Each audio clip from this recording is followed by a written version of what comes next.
Okay, let's unpack this. Today, we're taking a deep dive into a very current, um, very critical topic. We're pulling insights from a recent geopolitical analysis that gives a multifaceted look at the ongoing conflict in Ukraine. Our mission for you today is really to cut through some of the noise. We want to highlight the most important nuggets of knowledge regarding recent political statements, the really grim realities on the ground, and also the complex effectiveness, or maybe lack thereof, of international pressure. We'll sort of journey from that high-stakes political talk, then pivot to what's actually happening day to day before digging in to that struggle for effective international pressure. So let's start with President Trump's recent comments. He called Putin's latest deadly strikes on Ukraine disgusting. Now, what's particularly noteworthy here isn't just the strong language. It's his explicit shift toward threatening sanctions. That's a move he'd previously resisted, right? Right. He even admitted they may not matter, but then said, we're going to do it. It's fascinating because, well, context matters. He'd actually blocked a bipartisan sanctions bill not long ago. Yeah. So the nugget here isn't just the reversal, it's that tension, that pull between the political posturing and the harsh realities. That tension is absolutely crucial. And what's fascinating, like you said, is how this rhetoric contrasts pretty sharply, actually, with the situation unfolding daily.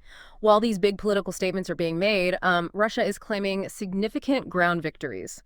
Just recently, they claimed capture of a key eastern Ukrainian town. It was described as utterly destroyed after, 18 months of just brutal fighting. 18 months, wow. And now a Russian flag is apparently flying over the ruins. And tragically, in Kyiv, the Russian missile and drone strikes just continue. At least 16 people killed recently, including a 6-year-old boy and his mother. It really makes you ask, doesn't it? How much do words, even strong ones, truly shift the calculus when events on the ground are just so devastating? And that question, it brings us right to where the direct human impact becomes just chillingly clear. We have to talk about the specific human cost. It's poignant, really. Think about Timur, a 10-year-old boy, killed in Kramatorsk, July 22nd, 4:4 in the morning, by a 250-kilogram Russian bomb while he was sleeping. It's just awful. His father had been killed fighting Russians 26 months before that. So Timur, born in 2015, he tragically knew only war. That's all he'd ever experienced. And he was the only person killed that night in Kramatorsk. Wow. This story, it's not just heartbreaking. It's such a stark reminder that beneath all the headlines and the diplomatic chess moves, the war's most brutal insight lies in its indiscriminate personal cost, often borne by the most innocent. Absolutely. And if we connect this Timur's story back to the bigger picture, it just underscores this profound disconnect, doesn't it, between the high-level political talk and the relentless devastation happening, which brings us squarely to the effectiveness of international pressure, particularly sanctions. There is retired Army Lieutenant General Ben Hodges, who believes that only serious economic pressure, specifically secondary sanctions, would genuinely change Putin's thinking. Secondary sanctions, meaning hitting other countries for dealing with Russia. Exactly. Penalizing countries like China and India for buying Russian oil, for doing that business. That's what Hodges argues could actually make a difference.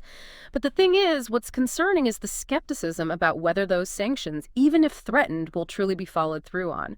Russian state television, Julia Davis, tracks this stuff. They openly mock these ultimatums. They call them futile and useless. Openly mocking them. Yeah.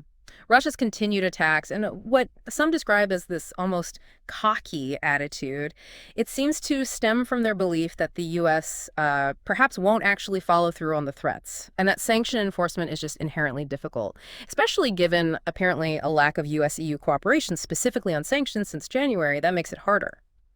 Right. So, okay. On one hand, you've got the shift in rhetoric from a major political figure acknowledging the brutality.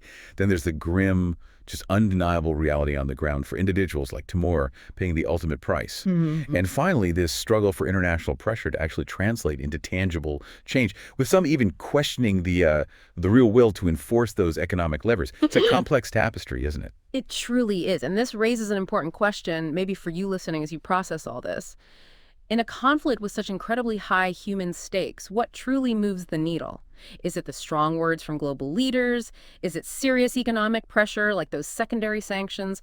Or is it simply the relentless, devastating reality on the ground, tragically shown by stories like Timur's? Yeah, think about that complex interplay between the international politics and the direct, quite heartbreaking impact on everyday lives. What really